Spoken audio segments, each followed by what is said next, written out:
Olá, você que está passando pelo meu mundo de contadora de hoje. No meu vídeo que eu estou deixando para vocês nesse momento, eu queria trazer um acontecimento da minha vida profissional dos últimos dias que me deixaram muito reflexiva sobre a visão que as pessoas têm do contador e o tipo de serviço que nós contadores prestamos. Esse assunto eu já venho discutindo muito aqui no meu canal, inclusive no primeiro vídeo dessa série, onde eu trato da participação da inteligência artificial nos processos contábeis. Mas no meu vídeo de hoje, eu quero trazer uma outra reflexão, que é a visão que o mercado tem de nós contadores, dos nossos resultados, dos nossos trabalhos e da nossa real importância. Durante essa semana, eu passei pela seguinte situação. Ocorreu uma mudança na legislação do ICMS e essa mudança, ela acarreta no seguinte processo. Para que o meu cliente não recolha o imposto no ato da emissão da nota fiscal contra ele, o departamento de compras ou responsável pelo processo de compras deve informar ao seu fornecedor que aquele produto não faz parte do processo de comercialização, de industrialização ou de produção da atividade fim da empresa. Esse processo deve ser feito no ato da contratação e do fechamento da compra. Esse novo processo, essa nova demanda, gerou uma dúvida por parte de um dos meus clientes se essa responsabilidade seria realmente do departamento de compras ou da contabilidade. Todo esse processo trouxe à tona uma discussão de vários acontecimentos que eu passo no meu dia a dia. Até onde o contador é responsável e até aonde ele deve executar um processo. Nesse caso, o contador não tem como fazer parte do processo de compras, porque quem negocia é o seu cliente, quem fecha a compra é o seu cliente. Agora, o que o contador deve participar, que é única e exclusivamente responsabilidade do profissional, é orientar, é atender o cliente dentro do prazo devido e correto, não sendo muito demorado e também não sendo muito rápido, para não apresentar nenhuma informação incorreta, mas ele deve sim fazer essa orientação. Então, quando que o contador ele entra dentro do processo de compras? Quando o cliente recebe alguma informação do seu fornecedor que vai ter um acréscimo de impostos naquela compra, que ele vai necessitar de pagar uma diferença de impostos daquele processo. Então, a partir desse momento, o contador passa a fazer parte. Agora, nós contadores, principalmente aqueles que são terceirizados, que não estão diretamente dentro da empresa, os chamados contadores internos, nós não temos como participar de um processo de negociação de compra. A gente não tem como chegar para o cliente, para o fornecedor e negociar uma compra. Nós não somos negociadores, nós não somos compradores. Mas então, Maria Paula, e o compras? O compras deve conhecer uma legislação de ICMS ou outros departamentos da empresa? Todo e qualquer profissional que negocie e que tenha um contato, seja ele direto ou indireto com a tributação, ele deve ter um mínimo de conhecimento possível para que ele possa executar aquela tarefa.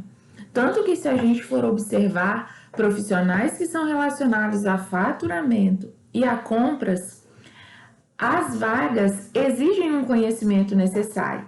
Eu sei que existe uma carência muito grande no mercado em relação a contadores que transmitam essa informação, que ofereçam esse tipo de serviço e que ofereçam esse tipo de trabalho. Porque eu reconheço que nós, contadores, temos uma restrição em propagar o conhecimento. A gente tem uma restrição em mudar a nossa linguagem, que vai ser um outro momento do vídeo que eu também quero tratar com vocês, que também foi um outro fato que eu passei durante essa semana. Mas então a responsabilidade do contador, ele vai até onde ele participa diretamente. Então não tem como um contador estar negociando com um fornecedor, estar avisando a um fornecedor que existe uma demanda que pode acarretar algum imposto. Obviamente, quando o meu cliente informar aquele fornecedor que existe aquela demanda para ser cumprida, se o meu fornecedor tiver um bom atendimento por parte da sua contabilidade, o mínimo que ele vai fazer é atender a sua demanda ou virar para o cliente e falar da seguinte forma: eu preciso consultar a minha contabilidade sobre esse processo. Você pode aguardar? Só que aí existe um outro problema: as urgências. A grande maioria das pessoas hoje não quer esperar que nós, contadores, analisamos a informação e levamos um resultado preciso. Eles querem a informação num piscar de olhos, num tempo muito curto. Então, às vezes, isso pode demorar, porque nós necessitamos de consultar alguém que demande, que entenda daquele assunto. Nós temos as nossas consultorias que nos apoiam, que são consultorias telefônicas, que não tem só um contador como cliente, existem vários outros clientes que acabam demandando uma demora na resposta. Outro fato também que eu tenho passado muito no meu dia a dia, que eu tenho encontrado muita dificuldade e que eu acho que é uma dificuldade geral também na contabilidade, está relacionada ao setor de recursos humanos e também atributos previdenciários. Até qual momento o DP existe e o RH começa a existir? Todos nós sabemos que qualquer tipo de renda que a empresa produza ou que ela necessite de liquidar são fatores passíveis da existência de tributação. E essa existência de tributação, ela possui fatos geradores e bases de cálculos específicas. Resumindo, existe o fato gerador, que é a receita, e existe o fato gerador, que é o salário do colaborador. Até qual momento o departamento fiscal é responsável pelos tributos previdenciários? É de responsabilidade do setor fiscal responder dúvidas relacionadas à tributação de folha? Pessoal, essa é uma dúvida que eu encontro assim, meio que diretamente no meu dia a dia, que eu vejo diretamente contadores discutindo, empresas discutindo sobre esse assunto. Como que a gente vai resolver isso? Muitas pessoas são contra o que eu falo, mas eu sempre gosto de utilizar uma regra. Você é contador, eu sou contadora de uma empresa, onde no meu contrato de prestação de serviço, eu não sou responsável pela apuração e assessoria de folha. O meu contrato é único e exclusivamente para fazer os registros contábeis, porque a gente sabe que contábil, fiscal e departamento pessoal são 3 setores da contabilidade distintos, onde o meu serviço é somente apurar os impostos incidentes sobre o faturamento, PIS, COFINS, IRPJ, CSLL, e executar os registros contábeis, que é a elaboração das ECFs, das ECDs e do próprio balanço patrimonial, que é convertido aí pela escrituração contábil digital, que todo mundo conhece, as nossas famosas siglas, né? Então, onde começa o DP? A partir do momento que você, contador, não gera a guia de INSS a recolher do seu cliente e ele tem um departamento de pessoas que tem conhecimento de apuração de folha e que também faz a gestão de pessoas, a responsabilidade deixa de ser você, contador, e passa a ser do seu cliente. A sua responsabilidade começa aonde a dele termina. A sua responsabilidade como contador é registrar os movimentos de folha, é checar se os números estão batendo. Mas a legislação em relação à retenção e as incidências dos impostos são de responsabilidade da empresa quando ela tem um setor interno. Outro fator também que provoca muitas dúvidas quando existe uma contabilidade terceirizada. Quem que vai determinar a função? Quem que vai te passar a convenção coletiva? Quem que vai te passar se tem horas extras ou não? Se existe o pagamento de café da manhã ou da alimentação direto no contra-cheque ou via ticket de alimentação? Se a convenção exige também um ticket de alimentação? A partir do momento que a contabilidade é responsável pela assessoria e apuração de folha, ela deve te dar todas as informações pertinentes à apuração. A função, quem deve informar é o RH. Então, Maria Paula, qual seria essa diferença? Qual seria o ponto crucial para que eu possa orientar corretamente o meu cliente e também trabalhar de forma correta? Porque nós, contadores, podemos não apurar a folha, mas podemos oferecer um serviço de assessoria para aquela determinada pessoa. Então, como que a gente pode fazer isso? Como que a gente consegue determinar? Dica única e exclusiva. Quem gera a guia de INSS? Se a guia de INSS parte da contabilidade, as orientações em relação às retenções das notas fiscais de INSS, quando há existência da cessão de mão de obra, são de responsabilidade do contador. Porém, se essa folha é apurada internamente, se a guia de INSS é gerada internamente pelo seu cliente, a sua contabilidade de contador, a sua responsabilidade, de contador, ela só começa a partir do momento que o pagamento da guia existe. Maria Paula, mas e as notas de serviço? O departamento pessoal deve receber essas notas para acompanhar questões de retenção e de incidências? Com certeza. Mas por que as notas de serviço? Porque são nas notas de serviço pessoal que geralmente ocorre a cessão da mão de obra.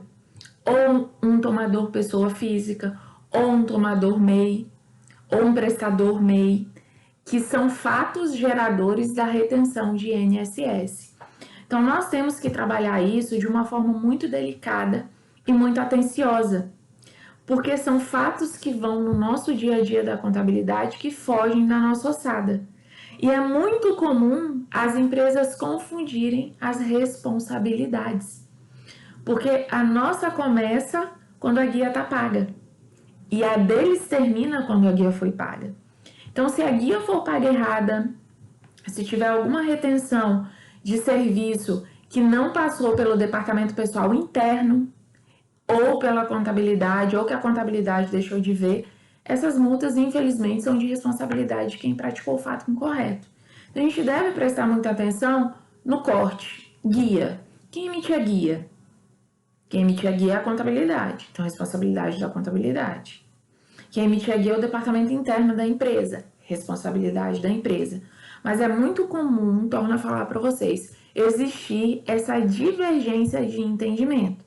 Existem aqueles que falam que as retenções de INSS sobre a nota são de responsabilidade do departamento fiscal. Eu torno a falar para vocês, eu defendo que não, porque o fato gerador é a cessão de mão de obra. Então, a partir do momento que aquela determinada prestação de serviço envolve uma cessão de mão de obra, a responsabilidade pela orientação, pelo acompanhamento da legislação das retenções, deixa de ser do departamento fiscal para ser do departamento pessoal, com exceção dos tributos que são incidentes sobre o faturamento, PIS, COFINS, IRPJ e CSLL. Nós fizemos aqui, então, até agora, 2 adendos. Até onde eu devo participar de uma negociação de compras e onde termina e onde começa a responsabilidade do contador quando o departamento pessoal é interno do seu cliente. E a minha terceira observação, que é uma dica que eu sempre venho batendo na tecla e que eu também já cometi esse erro, anos da minha vida que eu só aprendi depois que eu sentei do lado contrário de um escritório de contabilidade. Linguagem técnica. Essa semana eu recebi um e-mail da contabilidade cobrando as notas de entrada para o departamento financeiro. Departamento financeiro me manda as notas de entrada, me manda o XML das notas de entrada. Nós, contadores, entendemos que as notas de entrada são as notas de compra. Mas quem está do outro lado não conhece a nossa linguagem. 99,9% das pessoas que trabalham do outro lado da contabilidade, às vezes são os próprios sócios ou são pessoas que não têm conhecimento das rotinas contábeis. Então é muito comum que a gente use e abuse da técnica, achando que do outro lado vai ter alguém que entenda. Eu fiz isso vários anos na minha vida e eu achava isso o máximo. Mas hoje eu consigo compreender e eu consigo entender que nós, contadores, para que as pessoas tenham menos medo desse profissional e aceitem nosso profissionalismo, o nosso serviço no mercado, que a gente deixe de ser técnico, que a gente deixe de ser rígido, que a gente se liberte das normas e das regras e desses nomes contábeis que a gente sabe que são lindos, mas que são difíceis de compreender, e que a gente consiga trazer mais pessoas para o nosso dia a dia. Porque eu também escutei nesse final de semana, em uma festa de família, em um churrasco que a gente estava conversando, que está escasso no mercado profissionais contábeis que sabem contabilidade. Olha isso, pessoal. Escasso no mercado profissionais que sabem contabilidade. Repetir de forma pausada para a gente poder entender que não adianta eu falar tecnicamente se eu não sei a contabilidade. Às vezes a gente fala tanto ativo, passivo, distribuição de lucro, PERDCOMP, SPED, ECF, ECD, que a gente esquece que o mercado está escasso de contadores. Então, o contador não é esse que sabe a técnica na ponta da língua. É aquele que sabe a técnica na ponta da língua e que sabe propagar essa técnica de uma forma suave, de uma forma tranquila, e mostre que nós somos essenciais e que nós somos bons profissionais. Porque é muito comum também a gente escutar que não existe contador bom no mercado. Mas uma empresa, pessoal, ela pode nascer de um contador, como ela também pode morrer de um contador. Então é muito importante também que nós, profissionais, definimos, lutamos pela nossa profissão para que as pessoas aceitem a gente. Porque o mercado está escasso, as pessoas não estão querendo mais ser contadores. Uma profissão tão bonita, onde nós podemos administrar e contabilizar, e ninguém está querendo mais. Porque construíram uma imagem da gente de leão. A gente é leão. A gente trabalha para o governo, a gente não sabe passar informação, a gente é técnico demais, a nossa linguagem é muito difícil, a gente palestra, coisas tão difíceis que ninguém entende. Então todo mundo tem medo de falar com o contador. Então vamos tentar trabalhar isso, ser menos técnicos, entender onde a nossa responsabilidade começa, onde a nossa responsabilidade termina, porque o mercado está sobrecarregado de pessoas difíceis, de pessoas complicadas, de pessoas que querem tudo para a última hora, descobrem as coisas de última hora, e na nossa realidade, o que chega de última hora a gente não consegue resolver de última hora. A gente precisa de um prazo, porque nós demandamos talvez de um sistema, porque nós demandamos de um aplicativo que demanda tempo e a gente não consegue atender essa sociedade da urgência e da emergência, e que sempre vai lá e bota o dedinho na nossa cara e fala assim: contador, não tô entendendo o que você tá dizendo, você tá falando difícil demais. Por isso que eu venho me policiando, eu venho trabalhando essa forma de propagar a informação contábil. E eu gosto de falar de informação. Se vocês derem uma olhadinha no meu canal, vocês vão ver que eu gosto de trazer a contabilidade. É uma ciência linda e que explica tanta coisa.